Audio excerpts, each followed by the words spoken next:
Assalamualaikum warahmatullahi wabarakatuh.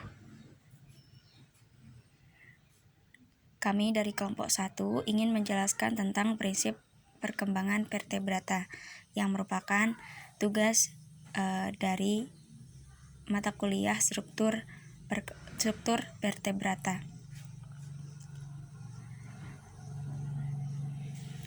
Selanjutnya kita lanjut ke pengertian hewan vertebrata.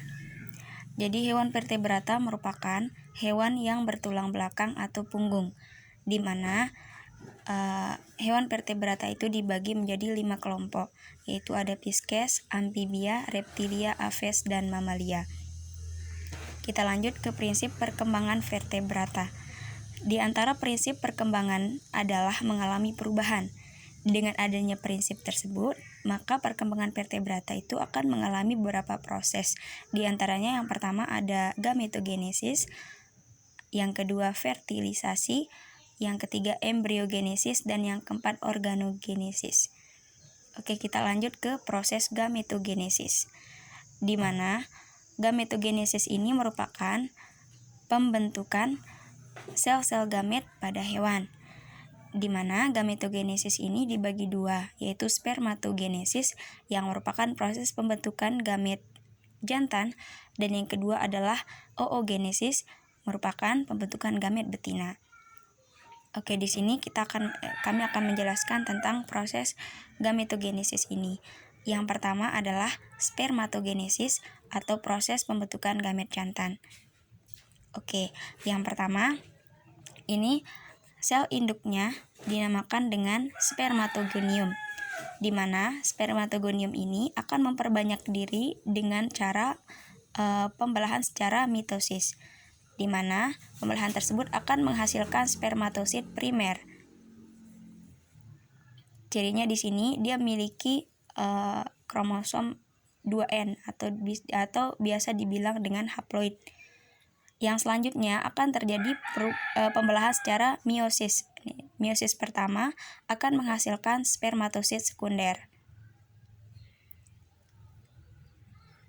Di sini pembelahan secara meiosis ini akan menghasilkan kromosom yang haploid. Kromosom yang haploid. Di sini akan menghasilkan 2 spermatosit sekunder. Ini akan dibagi menjadi 2. Ada yang dia bentuknya itu sama besar. Selanjutnya akan terjadi meiosis yang kedua, di mana pada meiosis yang kedua ini akan pembelahan meiosis yang kedua ini akan menghasilkan spermatid, di mana jumlahnya masing-masing spermatosit sekunder itu akan menghasilkan 2 spermatid. Setelah itu prosesnya itu adalah pematangan. Akan terjadi pematangan sehingga akan menghasilkan spermatozoa, di mana masing-masing spermatid itu akan menghasilkan 1 spermatozoa, sehingga jumlahnya adalah 4. Selanjutnya oogenesis, di mana oogenesis merupakan pembentukan gamet betina. Ya, kita mulai dari yang pertama adalah sel induk yang dinamakan dengan oogonium. Selanjutnya ini juga akan mengalami pembelahan akan memperbanyak diri dengan pembelahan secara mitosis, sehingga akan menghasilkan oosit primer. Selanjutnya, oosit primer ini akan mengalami pembelahan secara meiosis pertama, akan menghasilkan 2 bentuk. Yang pertama ada oosit sekunder yang bentuknya lebih besar, dan yang kedua adalah badan polar.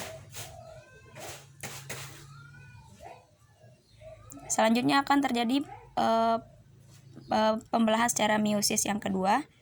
Ini juga akan menghasilkan 2. Di sini oosit sekunder ini akan mengalami pembelahan secara meiosis kedua, sehingga menghasilkan ootit ini yang ukurannya lebih besar dan akan menghasilkan badan polar. Jadi badan polar tidak mengalami pembelahan karena bentuknya sudah tidak dapat untuk dipecahkan lagi. Oke, ootit yang dihasilkan pada pembelahan secara meiosis kedua ini akan menghasilkan sel telur. 1. Akan menghasilkan sel telur. Nah, perbedaan dari spermatogenesis ini dengan oogenesis ini, kalau pada spermatogenesis akan menghasilkan 4 spermatozoa, sedangkan pada oogenesis ini akan menghasilkan 1 sel telur. Terima kasih. Selanjutnya akan dilanjutkan oleh teman saya, yaitu Yulianti Fatmadewi. Sekian dari saya, Siti Komaria. Terima kasih.